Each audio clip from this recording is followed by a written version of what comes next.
ఈరోజు నేను మాట్లాడబోయే topic periods అనమాట. అంటే మెన్స్ట్రేషన్ అనేది ఎప్పుడు నార్మల్గా పరిగణిస్తాము, ఎప్పుడు అబ్నార్మల్గా పరిగణిస్తాము, అండ్ ఎటువంటి పరిస్థితుల్లో మీరు గైనకాలజిస్ట్ని సంప్రదించాలి అన్న టాపిక్స్ గురించి మనం మాట్లాడుకుందాం.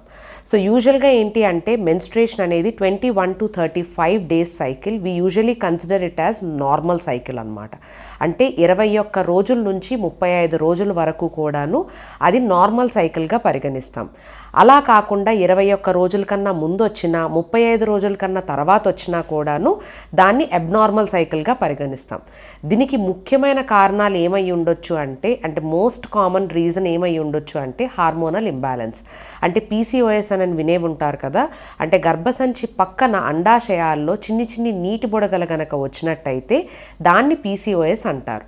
సో ముఖ్యంగా ఈ కారణాల వలన కొంచెం సైకిల్స్ అనేవి ఇర్రెగ్యులర్గా ఉండటము, అంటే వచ్చినా కూడా తక్కువ శాతమే రావటము, అంటే కొంతమందికి 2 నెలలకి 3 నెలలకి వచ్చి ఎక్కువగా బ్లీడింగ్ అవ్వటము, ఇలాంటి వివిధ సిమ్టమ్స్తో వాళ్ళు ప్రెజెంట్ అవుతారు.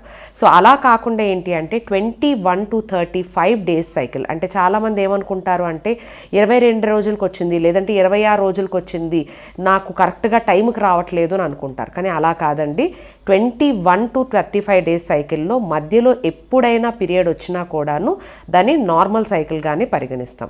సో ఎప్పుడైతే 21 రోజుల కన్నా ముందు వచ్చినా తర్వాత 35 రోజుల కన్నా తర్వాత వచ్చినా కూడాను దాన్ని అబ్నార్మల్ యూట్రైన్ బ్లీడింగ్ అని అంటాం. సో అలా కాకుండా కొంతమందికి ఏంటి అంటే ఇంటర్మెన్స్ట్రల్ స్పాటింగ్, అంటే పీరియడ్కి మధ్యలో ఎగ్జాక్ట్గా 8th to 15th day or 8th to 18th day మధ్యలో కంటిన్యూస్గా స్పాటింగ్ అనేది వస్తూ ఉంటుందన్నమాట. సో ఇంటర్మెన్స్ట్రల్ స్పాటింగ్ వచ్చిన ఆడవాళ్ళు మాత్రం డెఫినెట్గా గైనకాలజిస్ట్ని సంప్రదించాల్సి ఉంటుంది. సో ఈ ఇంటర్మెన్స్ట్రల్ స్పాటింగ్కి ముఖ్యమైన కారణాలు ఏమై ఉండొచ్చు అంటే ఫస్ట్ది మోస్ట్ కామన్ది ఏంటి అంటే ఫిజియోలాజికల్ థింగ్.